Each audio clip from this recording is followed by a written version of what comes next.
di antara karunia Allah yang Allah berikan kepada mereka yang dipilih oleh Allah adalah mereka yang ditampakkan cinta dan perhatiannya adalah mereka yang mendapatkan panggilan untuk melaksanakan ibadah haji.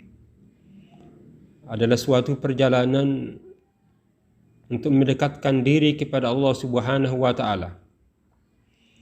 Sekaligus itu adalah cara Allah memanggil mereka untuk semakin dekat dengan dirinya, memenuhi panggilan Allah untuk melaksanakan ibadah haji. Sebagaimana melaksanakan ibadah haji adalah seruan yang diabadikan oleh Allah dalam Al-Quran setelah Nabi Ibrahim alaihissalam juga menyelesaikan pembangunan Baitullah dengan dibantu putranya yakni Ismail alaihissalam. Dalam firman-Nya, wa'adzin fin nasi bil hajji ya'tuka rijalan wa ala kulli dhamirin ya'tina min kulli fajjin amiq. Dan serulah manusia untuk mengerjakan haji, niscaya mereka akan datang kepadamu dengan berjalan kaki atau mengendarai setiap unta yang kurus. Mereka datang dari segenap penjuru yang jauh. Adalah suatu panggilan ilahi untuk semakin merasakan dan menikmati dan bisa merasakan besarnya tanda-tanda kebesaran Allah Subhanahu wa Ta'ala, di mana dalam pelaksanaan ibadah haji adalah pelaksanaan yang dilaksanakan pada hari-hari yang mulia, di mana Allah Subhanahu wa Ta'ala memilih mereka orang-orang yang dicintai dan diperhatikannya, seperti yang dijelaskan dalam hadis Nabi sallallahu alaihi wasallam, "Ma min ayyamin al-amalu as-salihu fiha ahabbu ila Allah min hadhihi al-ayyam, yakni ayyam al-ashr." Qalu ya Rasulullah, walal jihadu fi sabilillah? Qala walal jihadu fi sabilillah illa rajulun kharaja bi nafsihi wa malih falam yarji' min dhalika bi syai'in.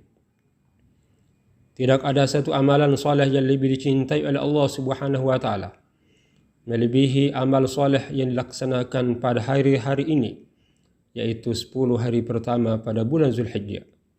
Para sahabat bertanya, tidak pula jihad di jalan Allah? Nabi sallallahu alaihi wasallam menjawab, tidak pula jihad di jalan Allah, kecuali orang yang berangkat jihad dengan jiwa dan hartanya, namun tidak ada yang kembali satupun.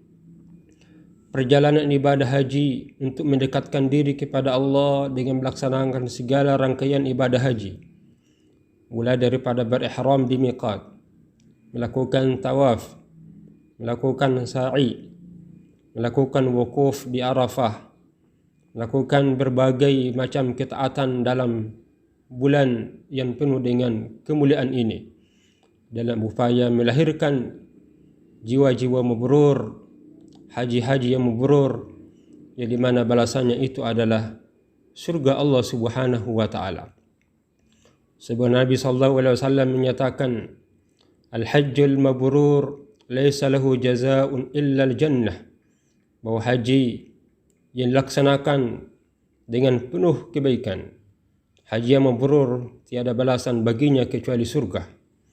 Adalah haji yang dilaksanakan yang tidak tercampur dengan kemaksiatan. Adalah haji yang mabrur adalah haji yang dijalankan dengan penuh ketaatan, sehingga tidak bercampur dengan berbagai dosa dan maksiat. Adalah ibadah haji yang diterima oleh Allah Subhanahu wa Ta'ala. Adalah haji yang lebih baik daripada sebelumnya dan tidak mengulangi lagi perbuatan yang buruk. Adalah haji yang tidak ada riya di dalamnya, tidak diiringi berbagai kekurangan-kekurangan atau kesalahan-kesalahan yang dapat menjauhkan dirinya dari Allah Subhanahu wa Ta'ala. Maka pada momentum melaksanakan ibadah haji, mari kita semakin merasakan nikmatnya Allah yang begitu besar dalam diri kita, sehingga kita mampu bermunajah, bermuhasabah betapa rendahnya diri kita di hadapan Allah dan betapa besarnya kemanfaatan yang ada di sisi Allah Subhanahu wa Ta'ala. Oleh karena itu, mari melaksanakan ibadah haji dengan berbagai rangkaian-rangkaiannya, sehingga kita mampu merasakan dekat dengan Allah. Karena kita dekat dengan Allah Subhanahu wa taala, melaksanakan ibadah di Baitullah, kita dipanggil dengan panggilan iman, tentu dengan cara terbaik.